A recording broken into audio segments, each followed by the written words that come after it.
Sara Bass is a Hutchinson native with a wide range of passions and unique collections, which her husband considers glorified hoarding. She can talk for hours about bands that she used to watch on MTV and has an unhealthy obsession, so she says, with the Beatles. She also like to remind you to be kind to animals, including America's most misunderstood marsupial. Here's Sara with Me, Music, and Marsupials. All right, I just want to test out the sound. I've never been called quiet anyway, but just checking. All right, we're good. So we're going to go back in time, back to the 80s, and I'm proud to say that I was made in the 80s. I graduated from Nickerson High School in 1999, and tonight I am super excited to talk about my crazy collections, my obsessions with music, and my all-time favorite animal. So a little about my professional life. I am currently a financer of all dreams come true at Heartland Credit Union, and I really can finance just about anything, so please come see me.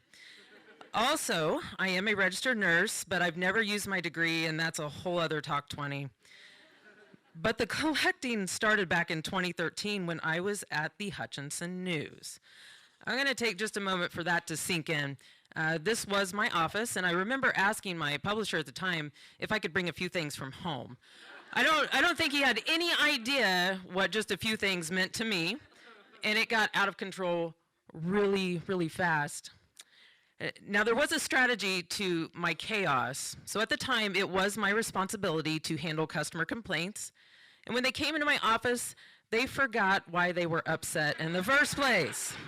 So my collection was a great way to bring down the heat and also find a way to build connections.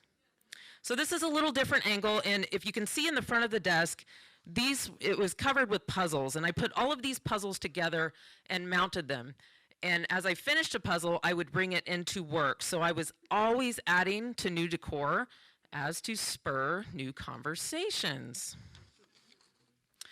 As you can tell, I love color. And I also love 1960s sci-fi. So I really had it all, and I didn't like any white space anywhere. So I even started adding some finishers medals from some of the races that I had ran along the window. And I was running a 5K, 10K, or half marathon about every other weekend over a couple of years. And these are some of my medals. One of my favorites is from the Route 66 half marathon in Tulsa, Oklahoma. I've done Rock the Parkway, Kansas City, Plaza 10K, Kansas City, and multiple races in Disneyland and Disney World. Because I was obsessed with running and medals, I drug my husband to 9 Run Disney races over the course of 2 years and earned the beautiful Coast to Coast medal, which is you basically give a lot of money to Mickey Mouse and you get this in return. I do kind of want to step back a bit and just prove that I'm not a crazy hoarder at home. This is actually my living room. And at home, I tend to be more of a minimalist. And there's really only one thing in this picture that's a collection that I keep at home, and that's a small Bluetooth speaker, which I have a collection of because I love music. And in my house, there's always music playing, which is also a sore spot with my husband and my children. But I can't function without it. I have to have it on in the shower, outside, when I'm cooking. All right. So my obsession started young. I am proud to be a part of the MTV generation. And I found back then that music gave me a way to connect with other people. I loved watching music videos, and I followed a ton of bands. And really, that was before cell phones, so I really had nothing else to do anyway. My favorite band of all time, you may know them, it's the Beatles.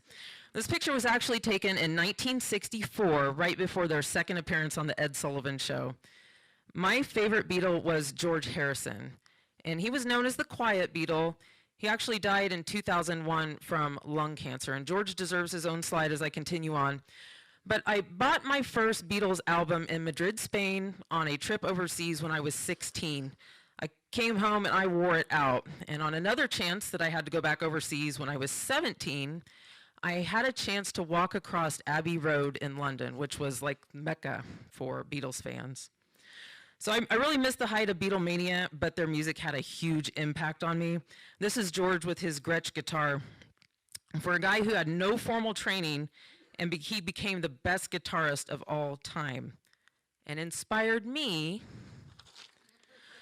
to pick up a guitar, which is not a Gretsch, but I am working on mastering a few songs, and the top 5 I want to master in 2020 are Day Tripper, The Beatles, Beautiful Girls, Van Halen, Hey Bulldog, The Beatles, The Last Time, Rolling Stones, The Houses of the Holy, Led Zeppelin, and the moment you've all been waiting for.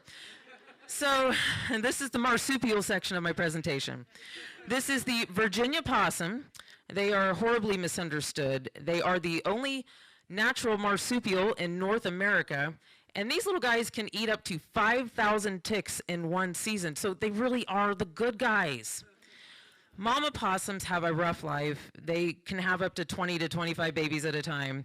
And I really want to bust a myth tonight. So some people think that these are just little rabies bags running around, but they're not.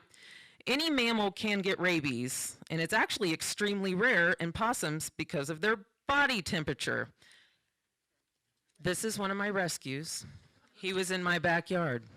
His name is George. Just kidding, he didn't have a name that day. He was overheated, and so I made him a little buffet with some cold water so he could recoup. Oh, we'll just pause on that for a moment. Okay.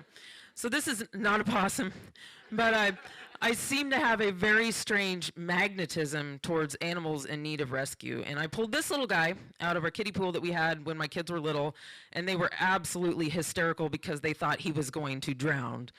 I was not prepared to reach in and grab him, so I threw in a nice rescue broom. And I'm really actually surprised that this hasn't happened to me yet.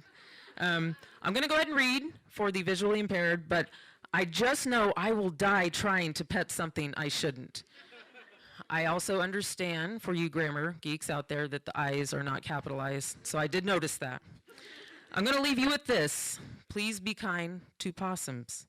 Just remember, you can choose to be anything, so please choose to be kind.